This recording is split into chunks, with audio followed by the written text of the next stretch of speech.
Boni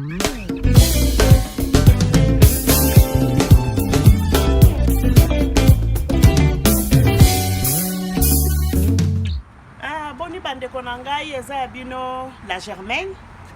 Vraiment nazoka mwa mutu pasi na lobi te fona sala tina nga.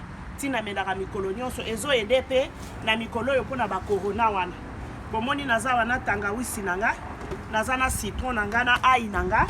Sko nazo buka ba mint nanga. Oyo. Bozala kanango na ba jardin. Moi nazoelanga ba biloko. Bomoni biloko ekozanga ezobota nango pamba pamba. Nazokende kotokisa na yango oyo.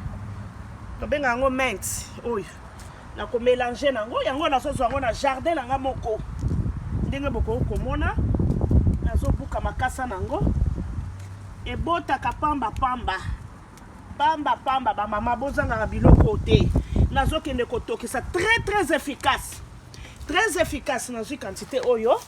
Nazobakisa pe na quelques makasa nanga ya citron nde nalakisa kibino jour wana na vidéo nanga précédent nalakisa kibino kuna libanda sikoyo yango yo naza nango na sima nanga nazokata quelques makasa ya citron lisusu yango na kende ko mélanger nango mopepeza nazobanga ekoya kopumbwa yango bomoni nazobuka yango quelques makasa nango na citron oyo na ko mélanger yango mint mususu pe sorte mususu pe yango ya mint ba mama bozanga biloko te pardon yango na nazobuka na ko bakisa bon namoni déjà o naza nango eza suffisant donc naza na besoin ya tangawisi citron ai nangai na mint nanga na quelques makasa ya citron soko za pe na anana na yo okosalela pe yango siko na olakisa bino ndenge ya ko sala ngo mais eloko mususu pe na mélange kanango yango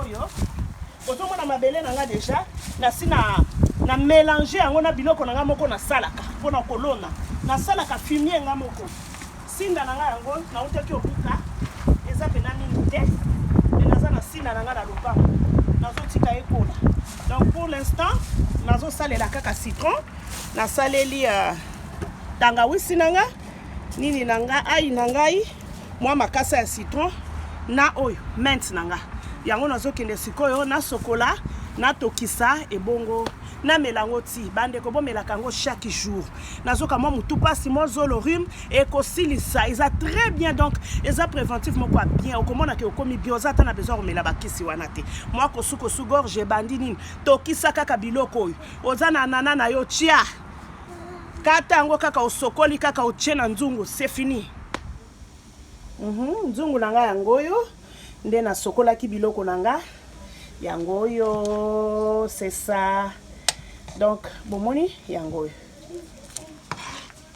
biloko nyonso ezali awa tangawisi ai citron makasa nanga citron na mint nanga soki po za na nana otie c'est ça voilà soki ezali kaka mint yango moko na sinda ekobimisa mai ya vert mais lokola to mélanger quand même avec tangawisi et puis citron et consort et bimisi siko mai un peu comme ça mais ça vraiment déjà prêt comme ça nous allons boire donc ozwango tche na tasse na yo soko lingo ko tcha kaka mo sucre moko amuke menga na melaka nanga ya pamba donc c'est ça yango donc je voulais juste vous montrer okotika yango epemi na kangi moto otika yango epemi après au passer yango na passoire na yo et puis le reste ko ikotia yango na moi bidon na yo moko amuke o garder yango na frigo pour mela nango o mela lobi et puis c'est fini tu fais encore un autre ce qu'on a posa nango donc ngana melarati o chaque jour ce qui naza na moni tangawisi te nini te na mela kaka mint nangai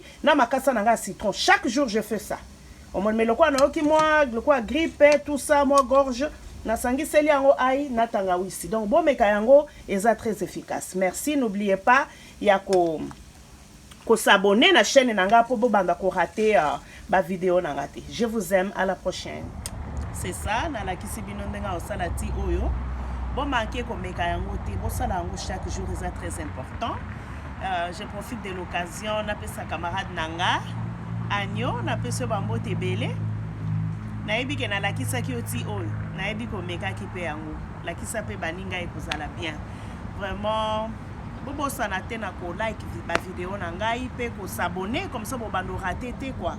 Donc ozala bongo bosala kango ekozala bien bobando raté ba vidéo na ngai te. Prochaine vidéo bozala prêt pour na kotala. Vraiment je vous aime. Allez, ciao.